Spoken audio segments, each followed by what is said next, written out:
CEO leaves pregnant wife. 6 years later, sees her begging with quadruplets who look just like him. He had everything: wealth, power, and a future so precisely engineered. It felt untouchable. But in a single moment of doubt and ambition, the young CEO walked away from the woman carrying a miracle, one he never gave her the chance to explain. 6 years later, in the chaos of a busy city street, he saw her again, thinner, exhausted. And beside her stood 4 little boys, with eyes, smiles, and faces that made it hard for him to breathe. This is a story of secrets buried in silence, of wounds without words, and of a redemption that doesn't begin with forgiveness, but with presence. Because some families aren't born of blood. They're reborn from the courage to stay. And this is where everything begins again. Not with an apology, but with a silent gaze across the chasm of past and present. He walked toward her, unaware that one single answer would change everything. His life and the lives of 4 souls he never knew existed. The snow hadn't fallen yet, but the windows on the 73rd floor of Vega Dynamics were already fogged with condensation, like someone had sighed too deeply and disappeared. Inside, Julian Mercer stood motionless, his tall, lean frame outlined against the silvery gray skyline, like a monument to silence. If anyone had walked in at that moment, they would have seen a man at the pinnacle of success.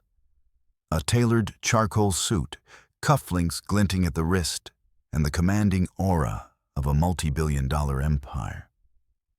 But no one walked in. Julian always arranged it that way. He preferred to be alone. Below him, Chicago pulsed with winter pride, bright, distant, and cold. Somewhere beneath those golden lights and shimmering lakefronts, he imagined lives that felt more real. Days measured not by profit margins or board meetings, but by dinner tables and the laughter of children. And in that fleeting moment, the man just named Visionary of the Year by Forbes felt something deeply human: emptiness. A soft vibration broke the stillness. Julian glanced at his phone, expecting another congratulatory message or a link to yet another feature article. But it wasn't that. It was an envelope icon. No sender, no subject, just one preview line glowing against the dark. They have your eyes. All 4 of them. He stared at it. For a moment, the world narrowed to just that line. A joke? A trap? Or something worse? But something deep within his chest, a primal instinct he didn't know he had, tightened. The instinct of a father. He opened the message. A single photo. Low resolution. Poor lighting. But clear enough. 4 children, no older than 6, in worn jackets, standing beside a makeshift wooden table on a city sidewalk. One was smiling. But it wasn't the smile that made Julian lose his breath.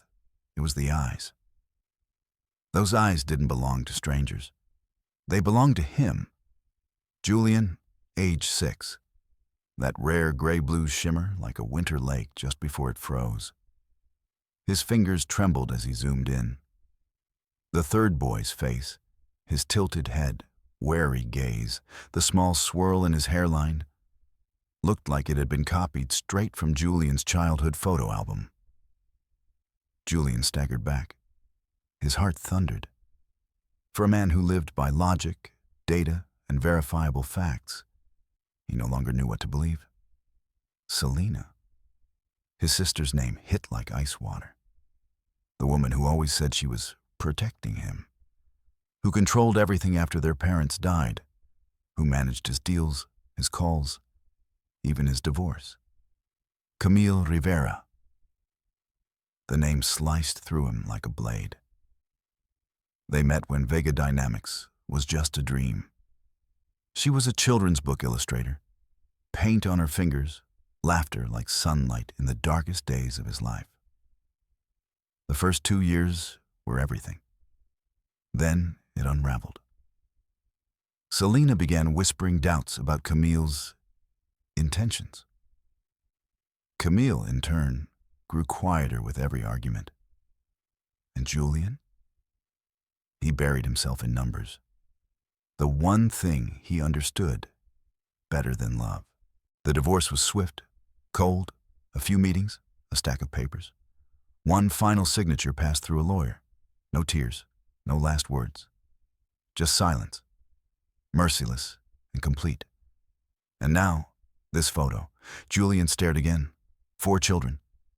Camille's? His? He didn't know when he sat down.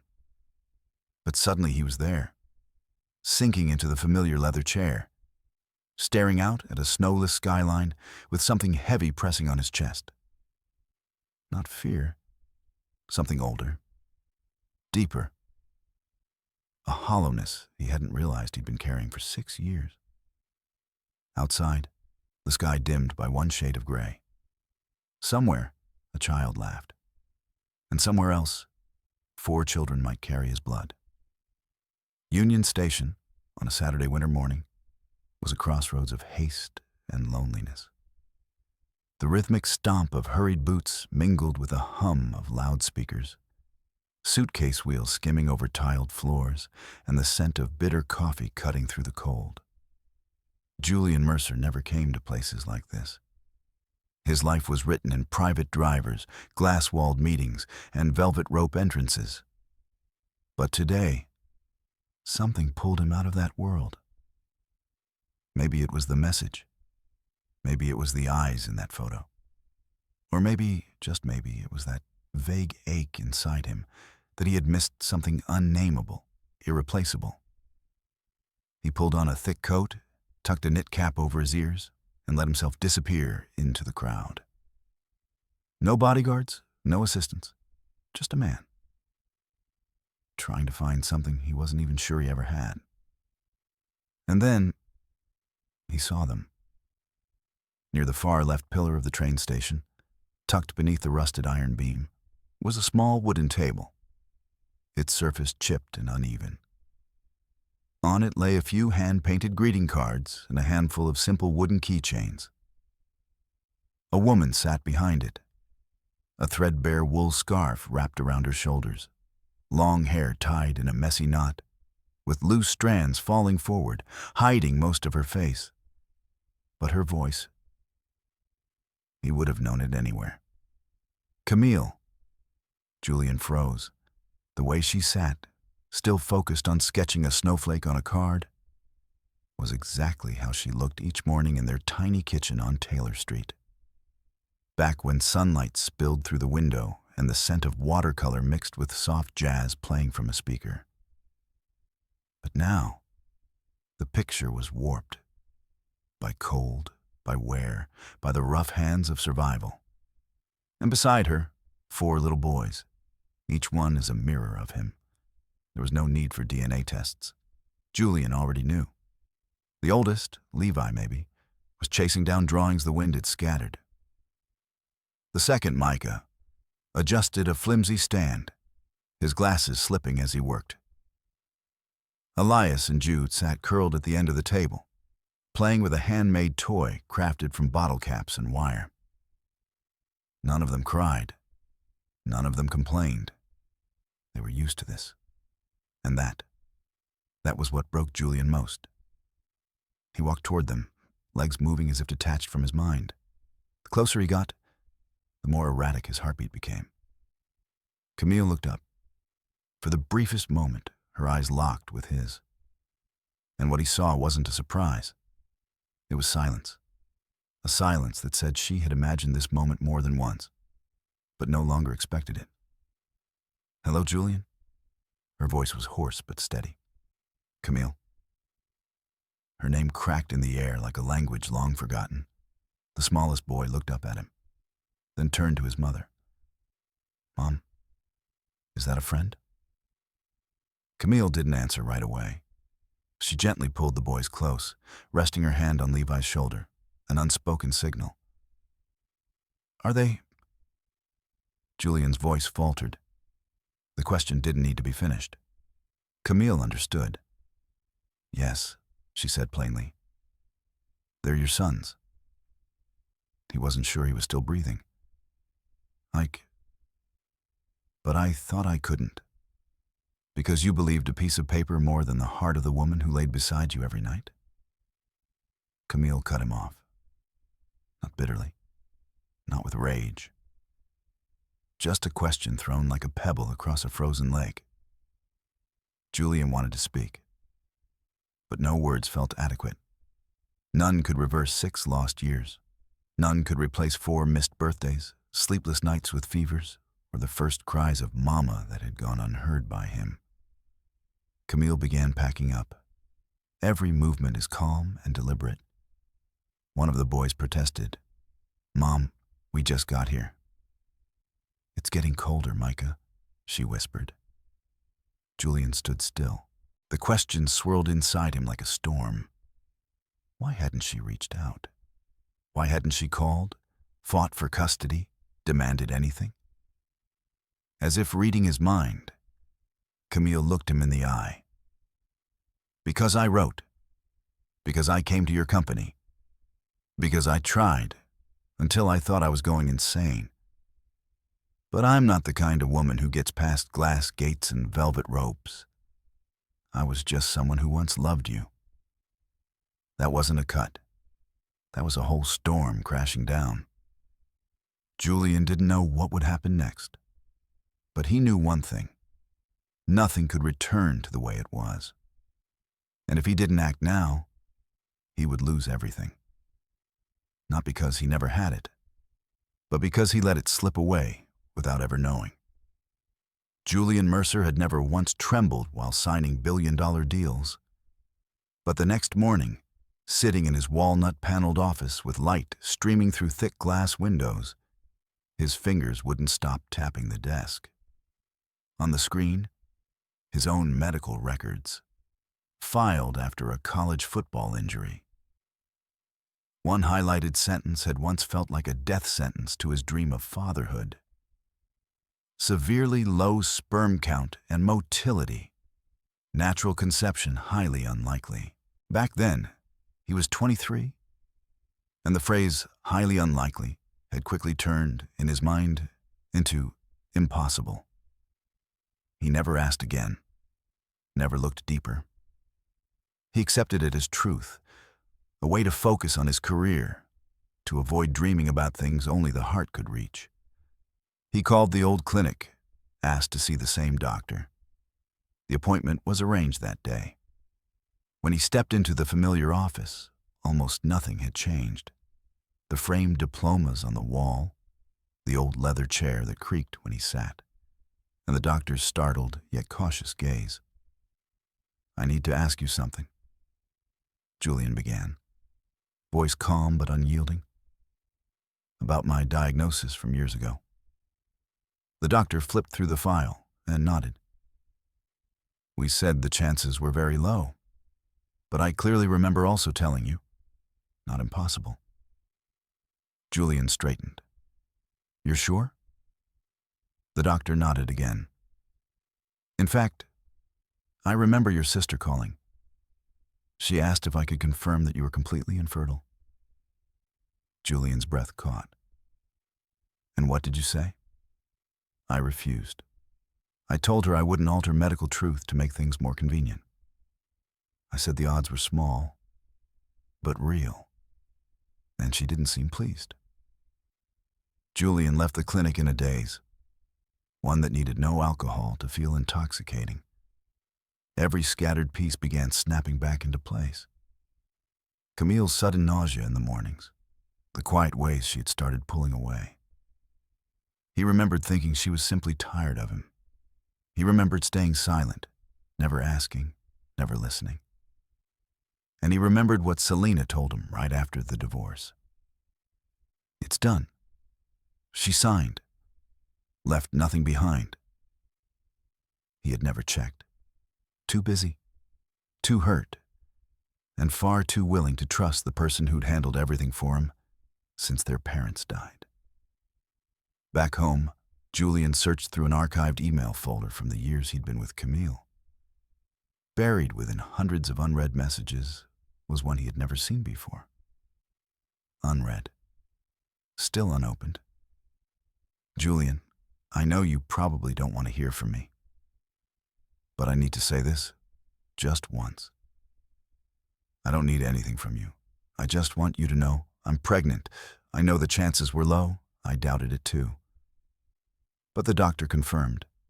I'm alone, and I don't know where to start. If you choose silence, I understand. But if you don't, please, just once reply. So I know I'm not invisible to you. Julian read it again and again. His throat burned as if swallowing a stone. He had never seen this email, and he knew why. Selena.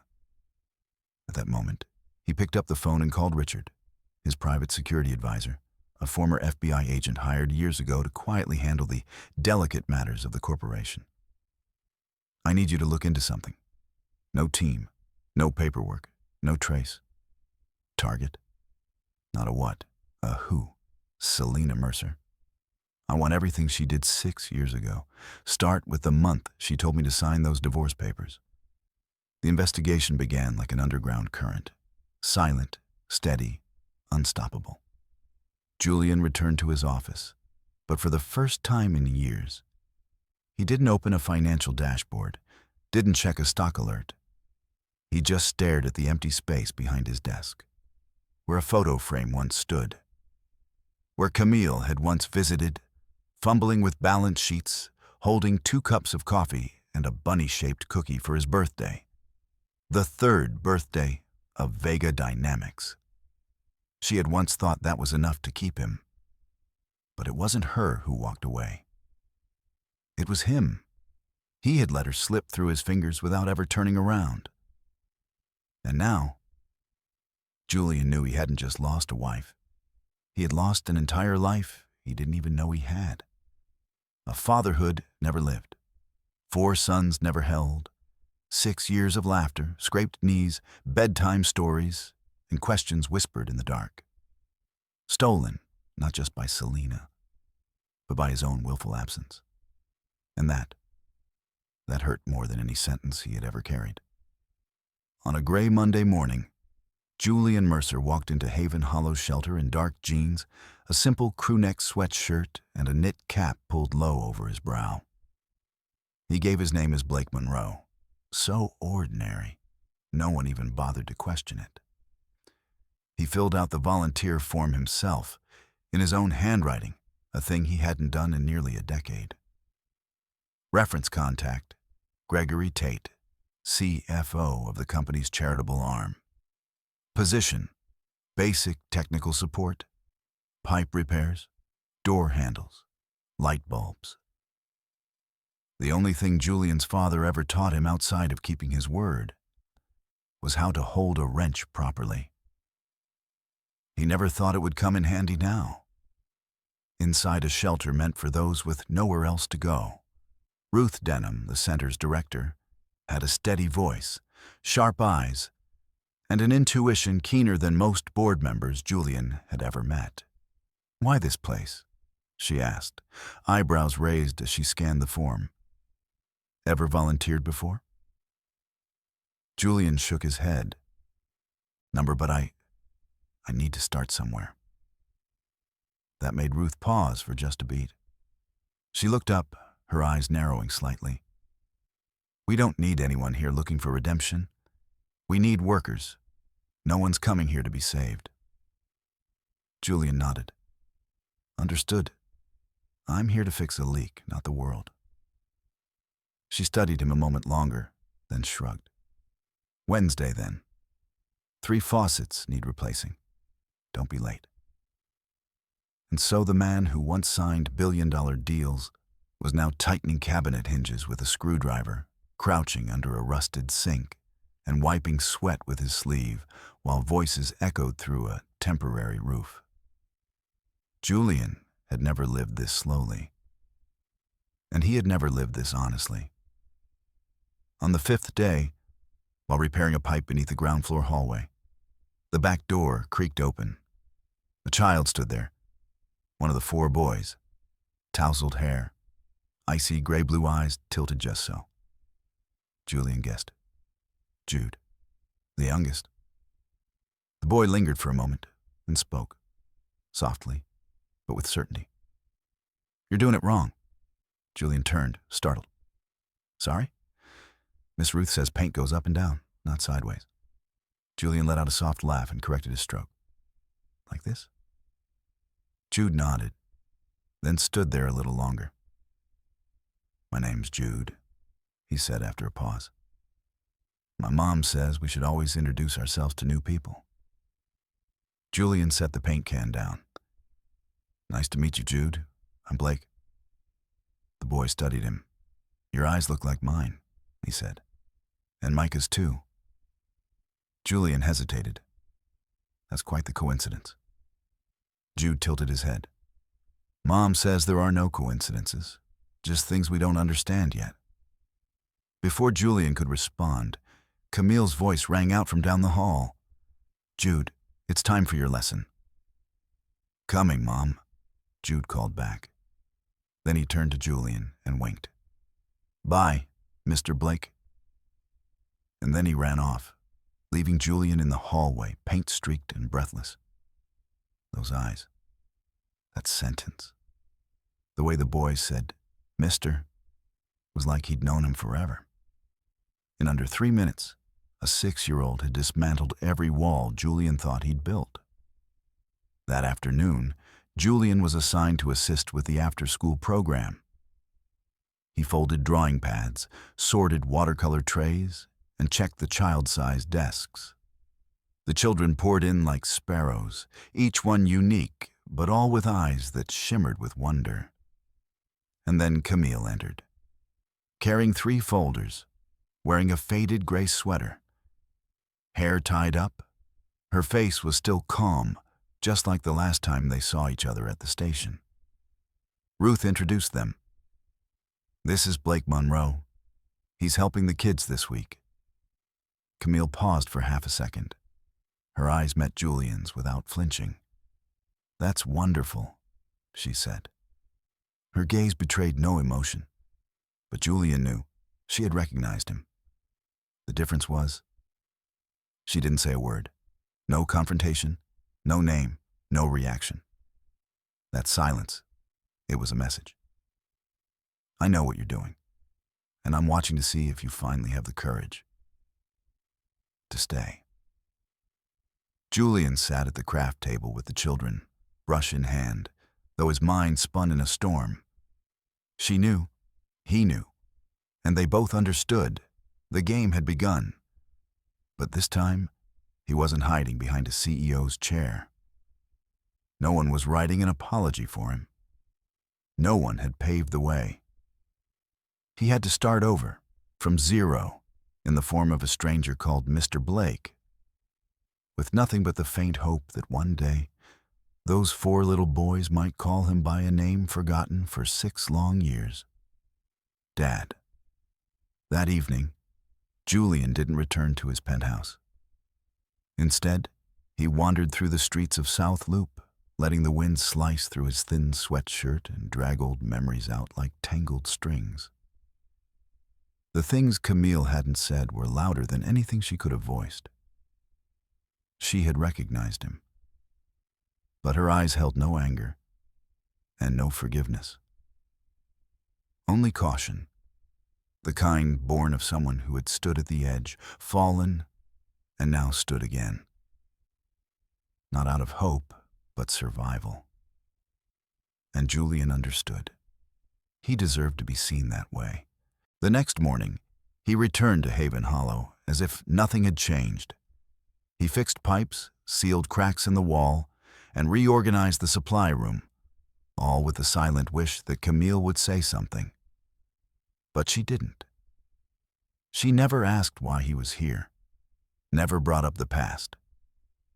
She simply watched him, from a distance, as if testing how long this man would stay, before disappearing again. On Thursday evening, Ruth called Julian into her small office. Not because he'd done anything wrong, quite the opposite. "The boys like you," she said flatly. "Camille's kids. They've been through more than people realize. I don't know what your deal is, but they smile more when you're around." Julian didn't know whether to feel relief or heartbreak. All he managed was, "I won't do anything to hurt them again." Ruth nodded. No smile, no suspicion, just one reminder. "Then don't." 3 days later, on a quiet Saturday afternoon, Julian was showing Lucas how to sand a wooden board smooth when the boy suddenly asked, "Mr. Blake, why do you look like us?" Julian froze for a second, trying to smile. "Look like you." Lucas tilted his head, eyes studying him carefully. "Your eyes are like Jude's. Your eyebrows look like Micah's, and your chin is just like Levi's." He paused. "Mom says I imagine weird stuff, but I think it's real." Julian didn't get a chance to respond. Lucas gasped softly, pulling his hand back. A tiny cut on his index finger, a thin line of red against pale skin. "Let me see," Julian said gently, pulling the boy onto his lap. He reached for a bandage, dabbed alcohol, then carefully sealed the cut with a dinosaur sticker strip. Lucas sat still the entire time, eyes wide, only flinching slightly at the sting of the cotton. When it was done, the boy whispered, "Thanks, Mr. Blake." The back door creaked open. Camille stood there. She didn't say anything. She didn't step in. She just watched Julian cradle Lucas gently, whispering something she couldn't hear but could almost feel. The tenderness that once belonged to her, now awakened again by a 6-year-old boy. That night, Camille found Julian packing up tools. "Lucas asked me why you look like the boys." There was no anger in her tone, no evasion, just a statement that couldn't be left unanswered. Julian stood still. "I haven't told them," he admitted. I just wanted a chance to know them first, before they knew who I was." Camille nodded, clutching her sketchbook tight. "Jude drew you in his journal," she said quietly. "He called it the tall man who smiles with his eyes." She paused, her voice sinking lower. "I don't know how to feel, Julian. You appeared," then said nothing. "You let me give birth to 4 children alone. I buried myself in make-believe just to believe. Maybe somewhere out there, you still cared." Julian had no answer. He had made her believe he didn't care. Because he didn't come, didn't ask, didn't know. Camille turned away, then back, holding something in her hand, a small wooden box, worn at the corners, tied with a blue cloth ribbon. "I was going to send this to you. But Margaret, she called me." That name hit like a blade. Julian opened the box. Inside were 4 tiny hospital bracelets, each with a name: Levi, Micah, Elias, Jude, and the same date of birth. He couldn't speak. Camille looked at him, her eyes, for the first time, unguarded. "You're late, but the kids, they're still here. If you really want to do something, then start by not leaving again." Julian nodded. No grand promises, no hollow apologies. Just a silent vow, deeper than any contract he'd ever signed. That night, for the first time in 6 years, Julian slept without alcohol. He didn't open his laptop. He didn't think about losses. He only thought about the one thing left. 4 boys who didn't know he was their father, but had already started to look at him as if staying was enough. Julian Mercer had no idea the coming storm had a name: Margaret, and she wouldn't arrive in anger.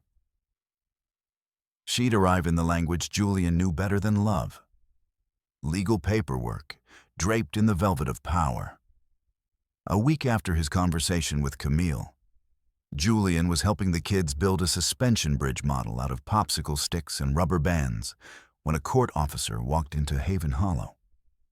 He handed Camille a thick stack of papers. A petition for child custody, electronically signed under the name Julian Mercer. Camille stared at the document like it had just caught fire in her hands. She marched across the room, eyes like steel, and dropped the folder onto the table in front of Julian. "You said you wanted to go slow. You said you wanted to do this right. So this is your idea of fatherhood? You're suing me?" Julian was stunned. He grabbed the paperwork, eyes scanning the signature. It was perfect, identical. But he had never signed it. "Camille, I swear, this wasn't me. That's not my real signature." Her arms crossed, her voice colder than glass. "And I'm supposed to trust the word of a man who disappeared for 6 years?" The children had gone quiet. "Hey." Levi stood beside Micah. Lucas stared at his mother, and Jude was trembling. "Mom," Jude whispered. "He said he's not taking us." Camille looked at her son, then back at Julian. "Then who did this, Julian? If not you, then who?" The answer hit Julian like a freight train. There was only one person who ever handled his documents, who had access to the company's e-signature system, who always said, "You don't need to read it. I've got it covered." Margaret. Julian pulled out his phone and called his attorney directly. "I need verification, immediately, on the guardianship petition filed today, and I want an access log on my e-signature credentials." 3 hours later, the reply came back. The signature had been generated from an internal company device. The IP address matched Margaret's office, but the damage had already begun to ripple. The next day, a representative from Child Services arrived at the shelter. An investigation was opened. They interviewed Camille, questioning her about living conditions, finances, and mental health. Then came the children, separated into small rooms, asked questions like, "Has your mom ever left you alone? Has she ever yelled at you in a way that scared you?" Camille held herself together, but her eyes began to sink. Julian stood out in the hallway, fists clenched tight as if he could squeeze the helplessness out of his own bones. That evening, Ruth came to his room downstairs. She didn't knock, just stood at the door and stared, offering him the same look he used to give philanthropists who used kindness as currency for public praise. "They're investigating the entire center because of you," she said. "We have kids in here crying, scared they're going to be taken from their mothers. You think you can untangle this by playing house?" Julian didn't respond. He had no defense. Just one resolution. He would fix this, and not with money. He summoned his legal team, ordered a full audit of Margaret's access. He requested a formal hearing with the family court judge to amend the guardianship file, with evidence that the petition had never been signed by him. And he personally asked to speak with Camille, not to apologize, but to tell the truth. They met in the small garden behind Haven Hollow, among end-of-season tomatoes and a creaky wooden bench. Camille was already sitting. She didn't ask why he came. She just looked at him, like she was weighing every word he hadn't said yet. "It wasn't me," Julian said. "It was Margaret. She used an old access credential. She thought she was protecting me, but really, she was destroying what little was left between us." Camille said nothing. Julian pulled a folder from his coat pocket. Screenshots of the e-signature history, IP logs, and internal emails between Margaret and corporate counsel. "I didn't sign anything," he said quietly. "I came here to ask if I could be their father, not to take anything away." Camille took the folder, her eyes pausing on the final page. She hadn't softened, but the fire in her gaze dimmed, replaced by exhaustion. "You know what scared me most?" she whispered. "Not being sued, but having to protect my children again. From the one man who once promised he never would hurt them." Julian didn't try to argue. He simply nodded. "And I'm not going anywhere," he said. "If I have to stand behind glass another year to prove it, I will." The next day, Camille appeared in an emergency hearing, alongside Julian. Together, they submitted an amended guardianship petition, requesting the withdrawal of everything Margaret had filed. Ruth was called in as a witness. And for the first time, she said something that nearly made Julian cry. "I've seen plenty of men come and go, but none who stood in the rain for 3 hours, just hoping to hear their name spoken by a child." The judge nodded, then signed the dismissal order.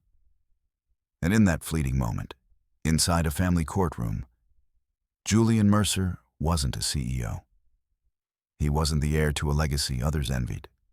He was just a father, one who had nearly lost it all, but arrived just in time to protect the one thing that mattered most: trust. 10 days after the hearing, the air at Haven Hollow eased like autumn rain after a month of unrelenting heat. The investigations ended. The petition was withdrawn. Margaret was stripped of all corporate access and now faced an internal review. But that wasn't what brought Julian peace. It was something smaller. That afternoon, Camille stood at the door of the art classroom, watched him help Lucas rinse brushes, and quietly said, "Tomorrow, if you're free, the boys want to invite you to dinner." Julian looked up, startled. Not because of the invitation, but because it hadn't come from pity, but from a deeply human need. To share space, to be present, together. He nodded, not hiding the flicker of joy in his eyes, though his heart stayed cautious. He knew forgiveness wouldn't come in a day. But being welcomed through an unlocked door was more than enough to begin again. Dinner the next evening took place in a cramped second-floor kitchen at the shelter. The smell of hot soup lingered in the air. Children's laughter mingled with the clinking of spoons. Julian was assigned to grate cheese. A simple task, but one that made him feel alive. Camille sliced bread, sleeves damp from the sink, hair tied up, face flushed with movement. No grand conversation occurred, just small questions. "Do you eat onions? Are you allergic to cheese? Do you know how to play Lego?" And then, as if it were the most natural thing in the world, the 4 boys sat at the table with Julian. They didn't call him Mr. Blake. They didn't call him Dad, either. They simply called him Blake, with a mix of curiosity and growing familiarity. And to Julian, that was already a miracle. After dinner, while Camille cleaned up, Julian helped the boys with their math homework. Levi was the quietest, always sitting a little farther away, but never taking his eyes off him. Micah fired off questions about everything from gravity to why toothpaste tasted like mint. Lucas just wanted to draw and didn't stop once. And Jude, the first to speak weeks ago, now pulled his chair close to Julian, rested his chin on his shoulder, and whispered, "Blake, if you know how to play chess, I'll teach you tomorrow." That night, as Julian gathered his things, Camille walked him to the hallway. The dim light threw their shadows long against the brick wall. "I don't know where this is going," she said, voice calm, neither guarded nor trembling. "But if you're still thinking of staying, then be the most stable thing in their lives. Don't disappear again." Julian nodded. "I'm not asking for another chance. I just want to do this right, this time." Camille opened the door. The The streetlight cast a soft halo behind her. "Tuesday," she said. "The boys have their first baseball lesson. They want you there." Julian smiled. "I'll be there, and I'll bring a glove." From that day forward, things began to change. Not dramatically, not all at once, but in the smallest, most meaningful ways. Julian rearranged his schedule to free up 3 days a week. He still ran the company remotely. Meetings only took place after 9 p.m., once 4 boys had gone to sleep. The penthouse was still there.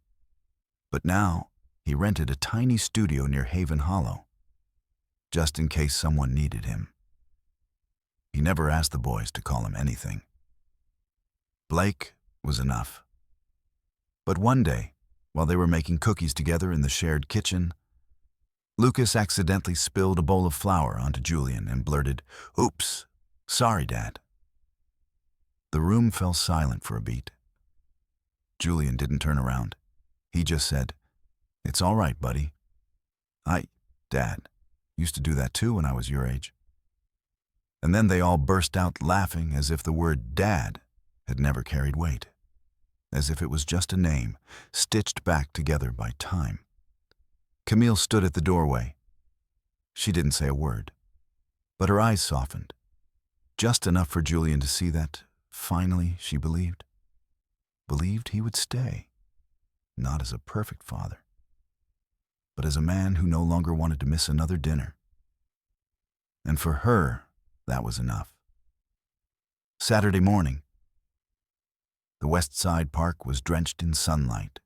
Late autumn air was crisp, cool enough to feel fresh, but not enough to make the kids tuck their hands into gloves. Julian stood near the bench, coffee in hand, eyes locked on the field. 4 boys in red Southside Sparks jerseys, running in synchronized chaos, calling out to one another with instinctive nods and grins. Anyone watching could tell they were brothers. Tyler, now officially team captain, shot Julian a focused glance before stepping up to bat. Julian raised a thumbs up, careful not to distract him. There was something warm in his chest, something he couldn't name. This wasn't just a baseball game. It was a memory he never thought he'd get to have. Camille sat beside him, holding a tote bag filled with ham sandwiches, orange juice, and a few sliced apples. She wore a forest green hoodie, her hair loose at the nape of her neck. Her face was calm, unusually relaxed. She didn't look at Julian like someone to be tested anymore. She looked at him like someone who simply belonged. "How'd you teach him to swing like that?" she asked, half smiling. Julian shrugged.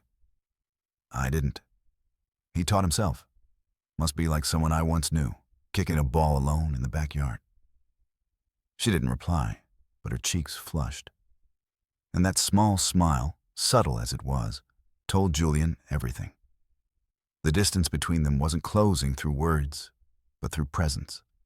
Then, the crack of the bat, sharp, clean, perfect. The whole team roared. Tyler ran. Dirt kicked up beneath his shoes.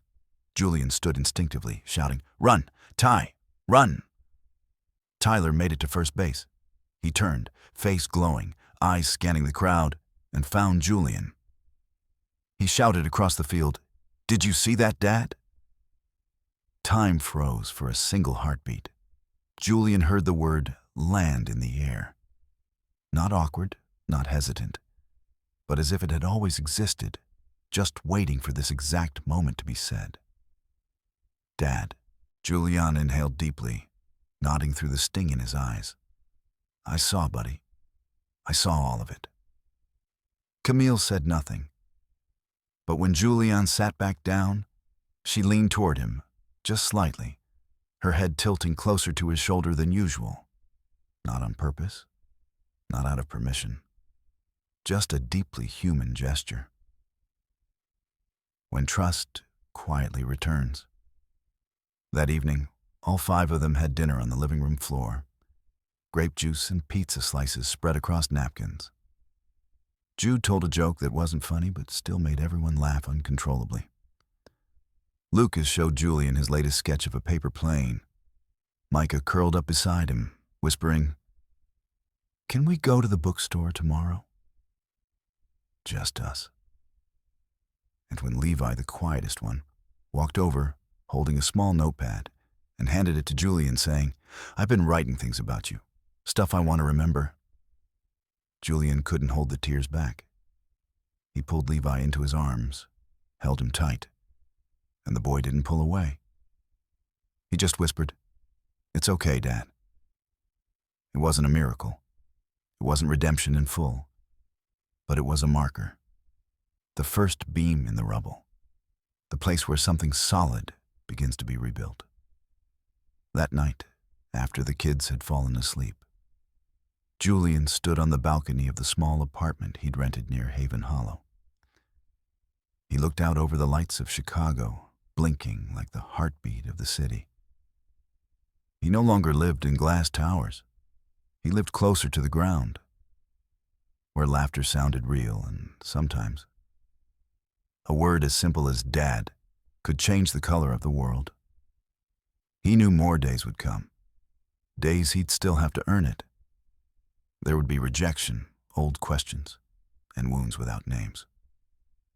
But today, a child called him father, and he would carry that word like a flicker of flame through the night, enough to warm a life once gone cold. Monday morning. Julian's new office sat tucked inside a red brick, 3-story building on the south end of Lincoln Park. No bulletproof glass, no panoramic view of Lake Michigan, and most importantly, no Margaret's desk. Julian had moved everything himself, an old oak table that once belonged to his father, a new photo in a frame taken just yesterday at their picnic in the park, and a cluttered bookshelf still waiting to be organized. Some people said he was stepping down, but Julian knew this wasn't a step down. This was the first step in the right direction. On the table sat a detailed report from Richard. Every financial transaction Margaret had made, hidden emails, and most importantly, an invoice from a private law firm she'd hired to monitor Camille after the divorce. She had once paid a private investigator to follow Camille's every move, including the hospital visit where she gave birth to the quadruplets. Julian stared at one line in the notes. Client requests all updates sent to private email only. No contact with the subject. Passive surveillance preferred. He closed his eyes. An old ache resurfaced. Not for Margaret, but for himself. He had given her too much control. Not just because she was his sister, but because deep down, he never believed he was good enough to run a family. Not brave enough to love. And Margaret had simply used that doubt to keep him locked in a world that had no room for love.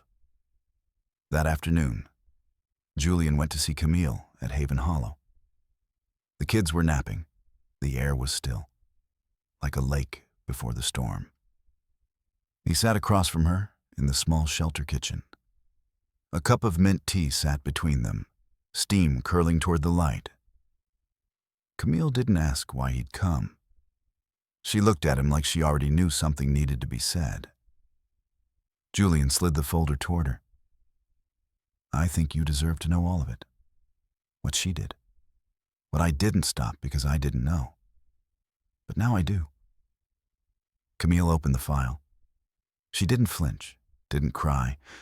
She turned each page like she was reading a story she had long suspected, but no one had ever believed her. On the final page, she closed the folder and looked up. "So, what do you plan to do now?" Julian exhaled. She's been officially removed from all authority within the company. An internal investigation is underway. But more than that, I didn't come here to get justice for you. I came to take responsibility and protect what's left. Camille gripped her tea just slightly tighter. "I don't need your regret. she said softly.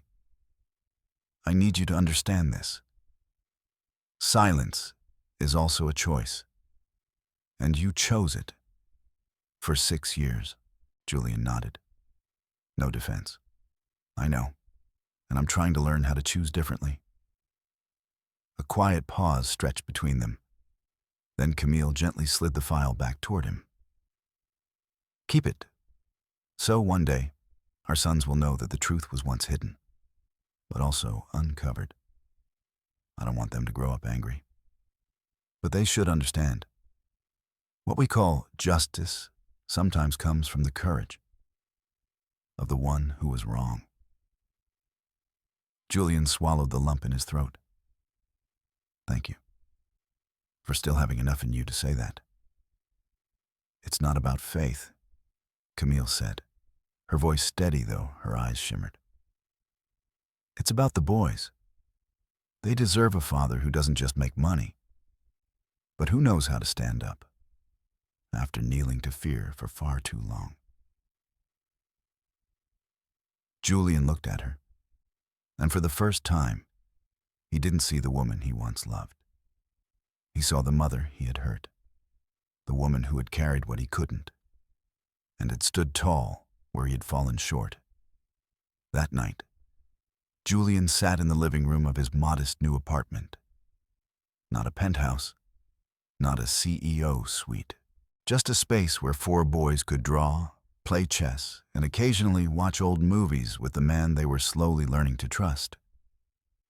Jude climbed into his lap, pointing at the drawing taped to the wall. I made that. That's me. That's Mom. That's the guys. And that's... He paused. Dad.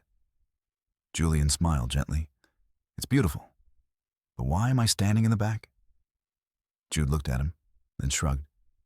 Because you just got here. But we saved a spot for you. In that moment, Julian understood. You don't need to rewrite the past to be part of something true. You just need to stand in the right place now. Even if all it begins with is a small space in a child's drawing. Chicago began to slide toward winter. Not through the snow, but through the way. Wind slipped through window cracks, making hot cocoa feel like a necessity, not a luxury. Outside, the lake turned gray, still and listening, as if waiting for something to be said. That morning, Julian woke before the alarm. He stood in the small kitchen, brewing coffee by hand, not a machine. Every motion is deliberate, not because he had time to spare, but because someone once told him kindness should be done slowly. After breakfast, each child with their own tastes, quirks, and demands, Julian drove them to school, not in the sleek car he used to own, but in an old SUV Camille had bought from a friend. Warm, roomy, enough. At the curb, Levi turned around, voice steady and low.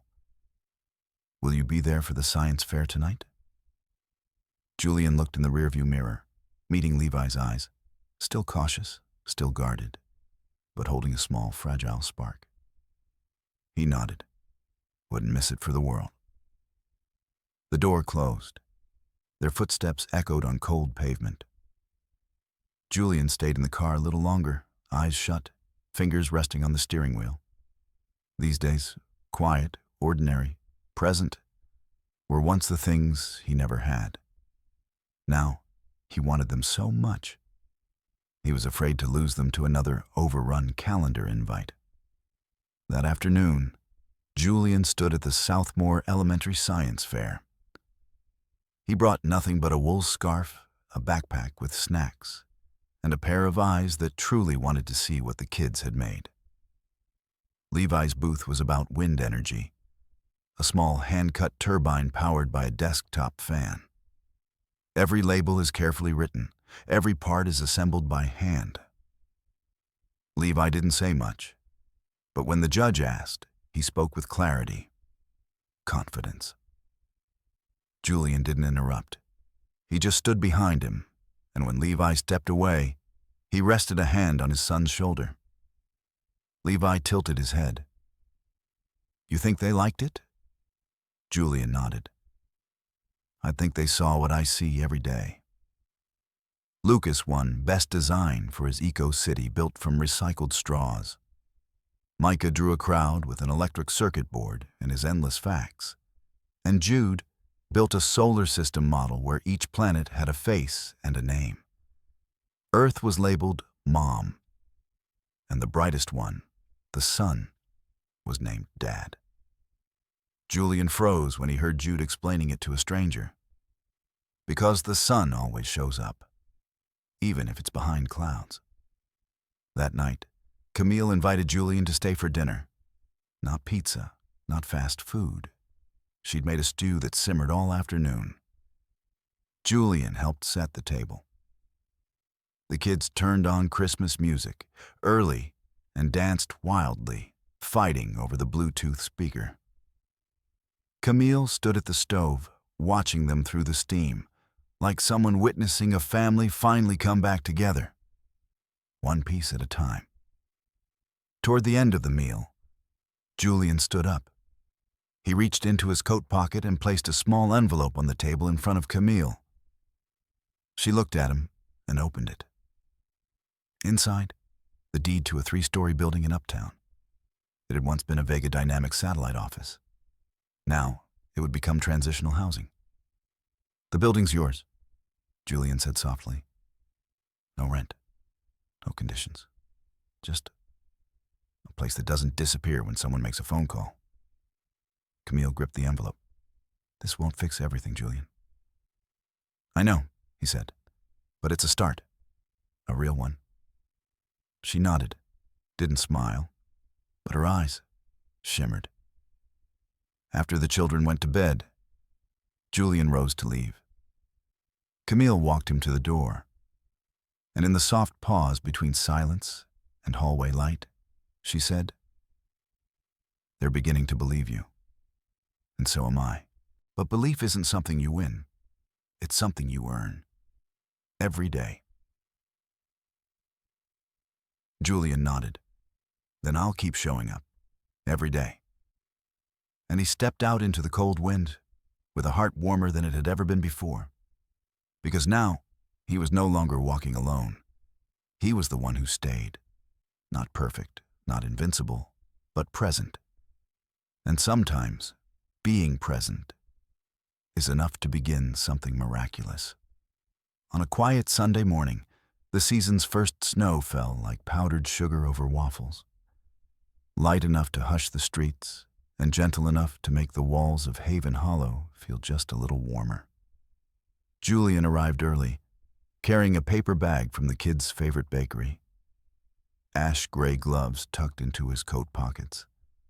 A few snowflakes clung to his hair, not yet melted. The shared kitchen lights were already on. Camille was slicing apples, hair tied in a neat bun, sleeves fraying slightly on her old sweater. She looked up as he placed the bag on the table. You're early. He nodded, didn't want to miss apple slices and judging glances. She pressed her lips together, barely smiling. I'm not judging, just observing. He chuckled softly and said nothing. Because in that quiet, they understood more than any apology ever could.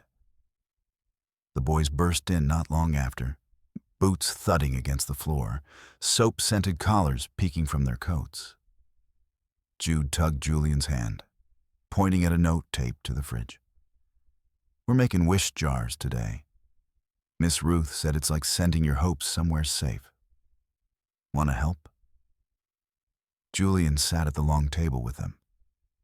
Each child with a clean glass jar, colored pens, and sticky notes in every hue. Micah wrote like a typewriter, line after line, filling the page. Lucas drew instead of writing. Levi said nothing, but his handwriting was neat and focused. And Jude kept glancing up between notes, as if checking to see who was really still there. Julian hadn't written anything yet. He picked up a yellow square, hesitated, then wrote, Levi, Micah, Lucas, Jude. I just want to be the kind of man they believe in." He folded the note, slipped it into the jar, and sealed the lid. Camille came over and didn't ask what he'd written, but her gaze lingered on the jar in his hands, just a second longer than usual. That afternoon, Ruth invited everyone to the back garden, where snow had dusted the old flower beds. "We're planting time boxes," she said. "One for every family who wants to bury a hope for spring." They stood in a quiet circle. Camille knelt to place a small wooden box she and the boys had prepared. Levi rested his hand on the final lid before the earth was laid over. "For new beginnings," he whispered. Julian stood beside them. Camille's hand brushed lightly against his. Not a grasp, not a clutch, just a gentle touch, enough to keep a person grounded. He turned to her. Their eyes met. No smile, no explanation, just presence. That night, the family sat in their small living room, flipping through summer photos. Lucas pulled out his sketchbook and showed Julian a new drawing. The whole family beneath a blooming tree. In the center stood a man. Not in a suit, not carrying a briefcase. Just a simple coat and 2 open arms wrapped around 4 boys. Above, scribbled in crayon, "Home isn't a place. It's who stays." Julian couldn't speak. He pulled Lucas into his arms, holding him tightly, his hand still resting on the drawing. Camille saw. And this time, she didn't look away.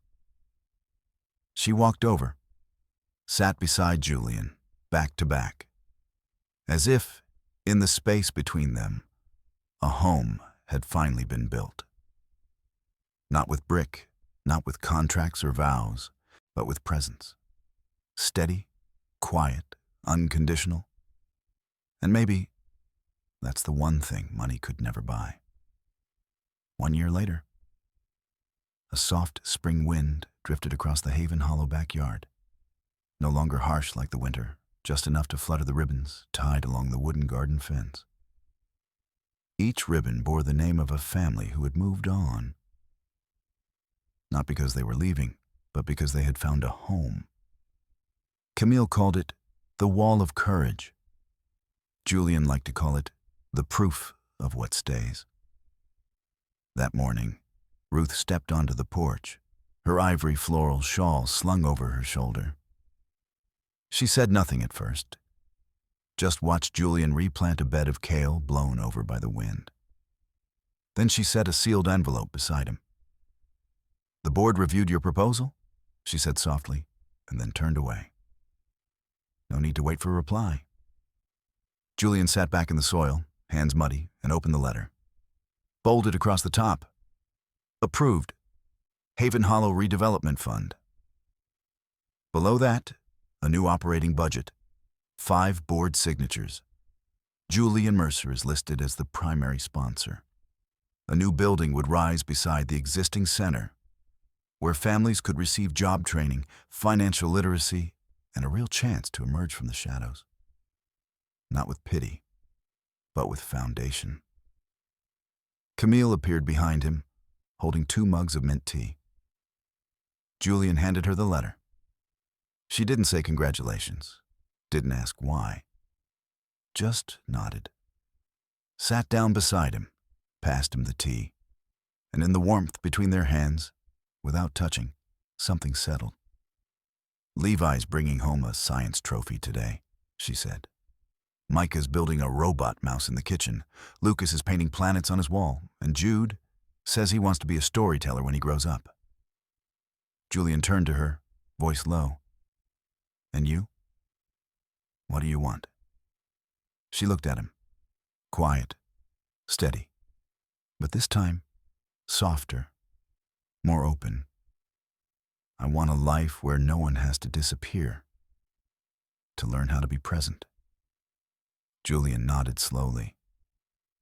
"Then let's build that life." That afternoon, the family gathered beneath the cherry tree outside Haven Hollow, the one Julian had once planted as a silent gift for Camille. but that the children had since named the tree that stayed. Blossoms fluttered down, landing on Camille's hair as she read aloud to the boys. Julian sat beside her, his hand resting gently on Levi's knee.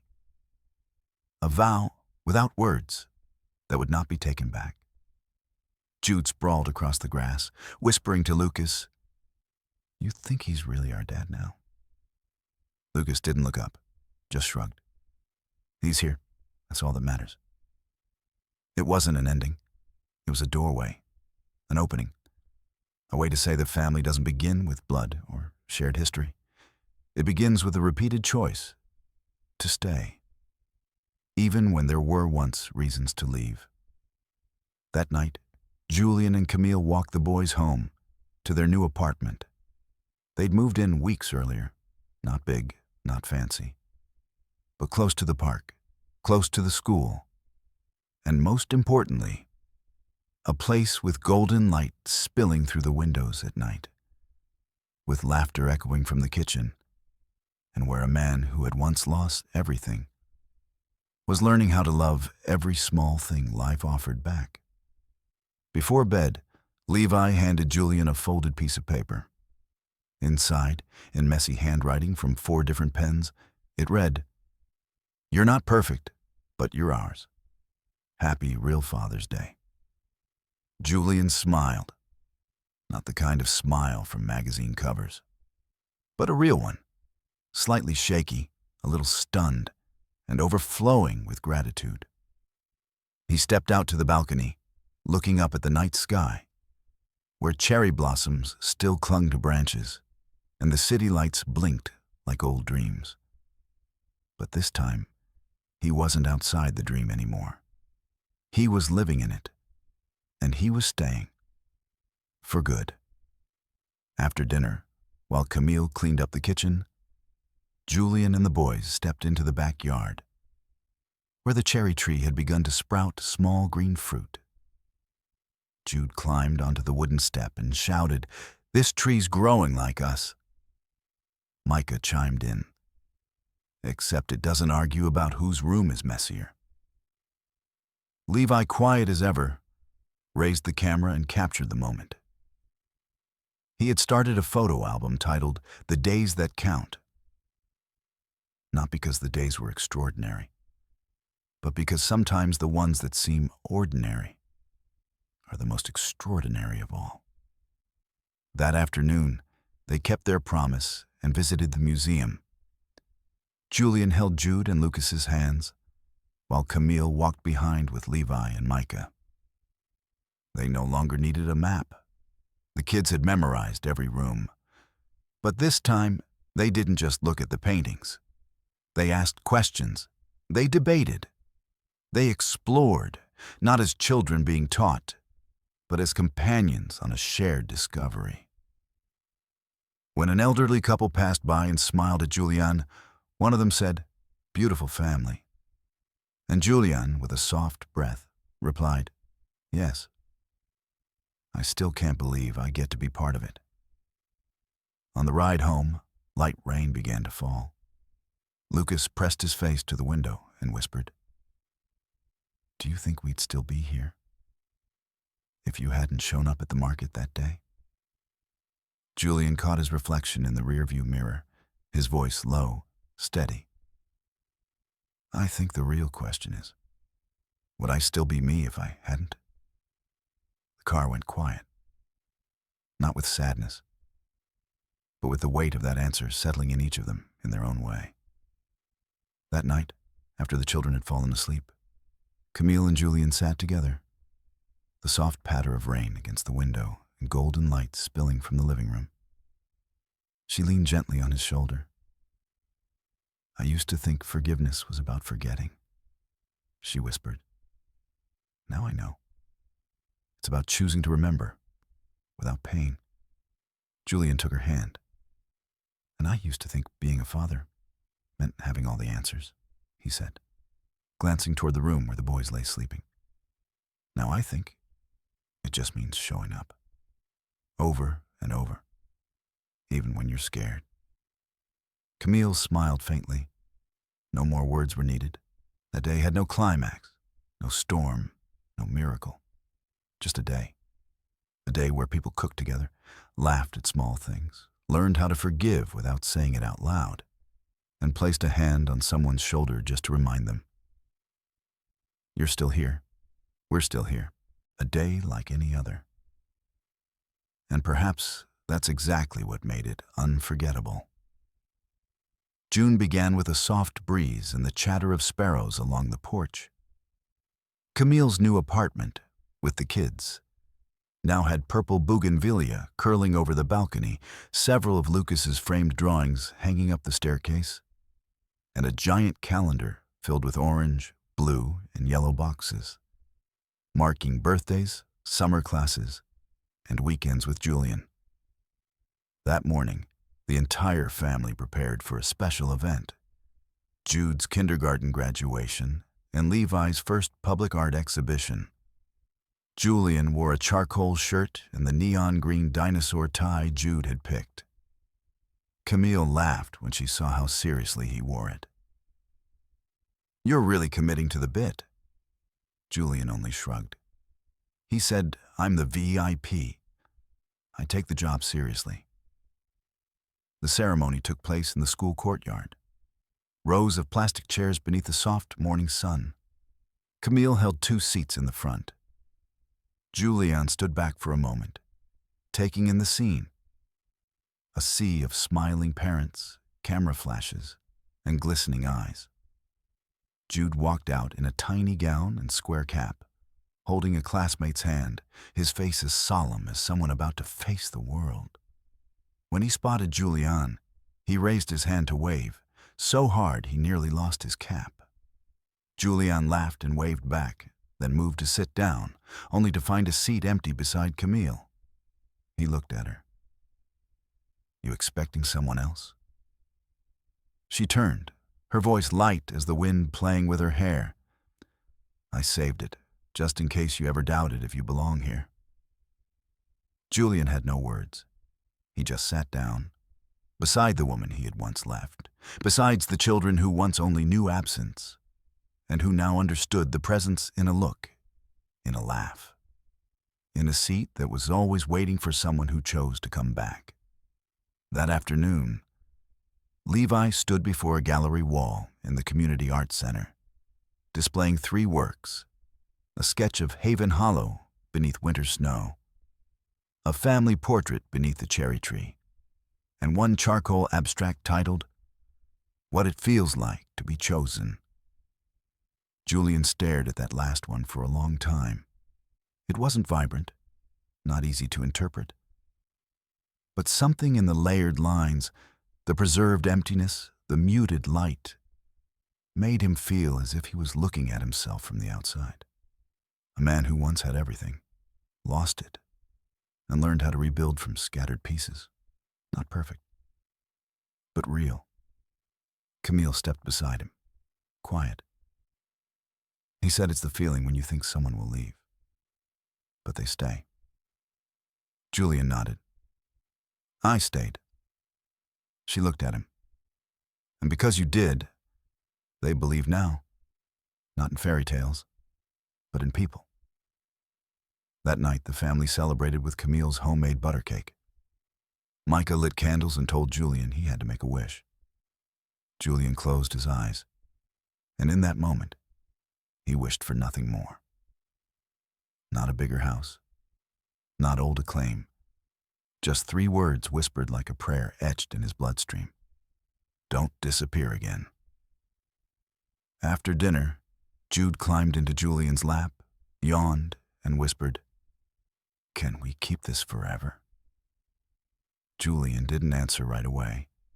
He just held the boy tighter, buried his face in hair that still smelled like toothpaste and playground dust, then whispered back, "If we show up for each other every day, then yes, we can."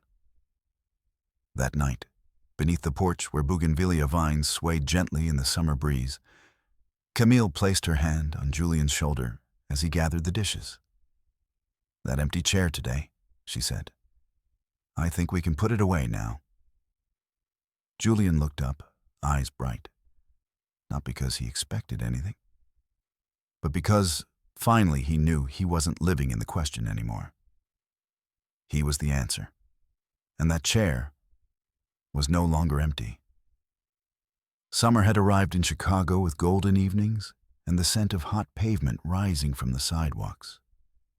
In the small apartment near the lake, the ceiling fan hummed quietly.